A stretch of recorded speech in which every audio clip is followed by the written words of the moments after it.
Hello everyone, welcome back to the channel. Today I want to talk a little bit about Greenland and Trump's attempt to annex it and why it's actually serious, especially in light of what's been going on in Venezuela with Maduro. But first, a note on Maduro. There has been no regime change, nor does it look like there will be. This is not about helping the people of Venezuela, obviously. It's about removing a dude and his wife from the country. That's all that's changed there. About 80 people were killed, including 30 some Cubans who were Maduro's close bodyguards.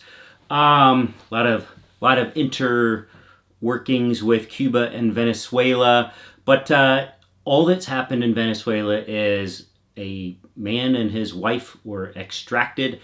Everything else is the same. They're still the same people in charge there. Nothing else has changed. Trump's just looking at this as a way to get the country to give the U.S. its oil fields. Let the U.S. oil companies run them. That's about it. Not much to say there. It's done. On to Greenland. Why do we know Katie Miller's name? She is the wife of one of Donald Trump's advisors. You don't typically know the names of the wives of presidential advisors, but we do now, we all do, because on Instagram she put a Greenland map overlaid with red, white, and blue with the word soon on it. And that is to troll all of us, troll the world, that Greenland is coming. I would think that there would be something going on in Cuba first, maybe Panama first, before we get to Greenland. But I don't think the world can afford to not take Trump seriously here. And that is because of the minerals. It's nothing to do with national security. He wants to build out his golden dome. Fine. Reagan wanted Star Wars. Technology wasn't there yet. Trump wants a golden dome. He wants to shoot things out of the sky that are coming at the United States, most likely over the top of the globe, over the Arctic Circle. Those things would cross Greenland airspace and then Canada airspace before they get to the United States. So you might say, well, yeah, of course we need that for national security. That's where we need to put things to shoot things out of the sky coming over the top of the globe. Thing is, we already have that. I know this because my dad worked at Thule Air Force Base. Briefly, he was working on microwave radars back in the late 60s. He was stationed there for a brief time. Tough work. He was an enlisted man. He was great with electronics. Bitterly cold in the middle of nowhere because we needed Strategic Air Command. We needed air defenses at that time in the 60s. And we had an air base there in Thule, Greenland. That air base has been turned over to the Space Command and renamed Bitufik, and it's a Space Command now, and it's ours. It's got an American flag flying over it. The territory belongs to Greenland. The territory belongs to Denmark, but all of our air bases, we are allowed to fly our flags and run our air bases however we want.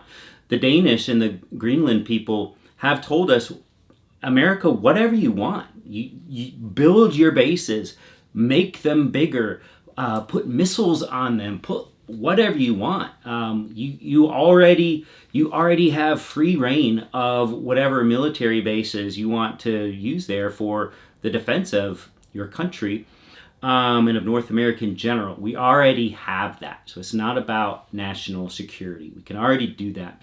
What it is about is mineral rights. It's about mineral rights and ego, I guess, for lack of a better term, with Trump, just like the renaming of the Gulf of America. This would be even a bigger feather in his cap if he could actually expand the territorial footprint of the United States. So that's what this is about. There are 31 minerals there that we could use. Neodymium, lithium, all sorts of stuff there that would be useful for us. They belong to the people of Greenland, which is a Danish territory. They don't belong to the United States. They can't get to some of them because Denmark, part of the EU, has stricter environmental regulations than the United States.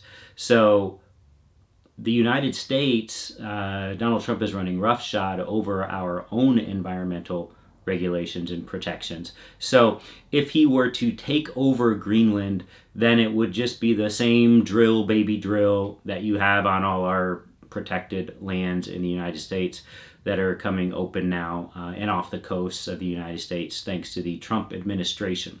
So you have these really pristine areas that are protected by Denmark, protected by EU policy. Trump wants to not have those restrictions, wants to just have everything there. Rape and pillage the landscape, as it were. That's what this is about, and that is why I think he is serious about this. Now, the EU, and in particular NATO, knows how serious it is. That's why the Secretary General of NATO, Mark Rutte, came out with the leader of Denmark and strongly denounced this, pointing out that the United States is the founding member of NATO. Denmark is a NATO country. Article 5, if one member of NATO is attacked, all the other members of NATO have to come to its defense. I mean, Trumpian logic, the United States attacks a NATO member, and then the United States has to come to the defense against the United States? That's logically what would need to happen. If Trump attacks a NATO member, then the armed forces of the United States would need to defend Greenland against Trump's attack. That doesn't make sense, right? Nothing Trump does makes sense, but that's what we're looking at right now. And we have Stephen Miller, his face all over everywhere, his wife on Instagram. It's not just relegated to X or True Social. She's taking it to Instagram, of all places. I don't know. I guess Instagram is no longer a safe space now either. So that's where we're at with Greenland right now. I'm not paying as much attention to Venezuela now. That was not a surprise to anyone. We put the boats there. I guess the only surprise with Venezuela is that there wasn't an actual land invasion. We didn't know how the groundwork had been laid since August, that he was just going to be handed over by the rest of the people in charge in Venezuela. That looks to be what happened. So on to Greenland, I guess. That's it for today. Hope you all are having a great start to 2026, and we will talk later.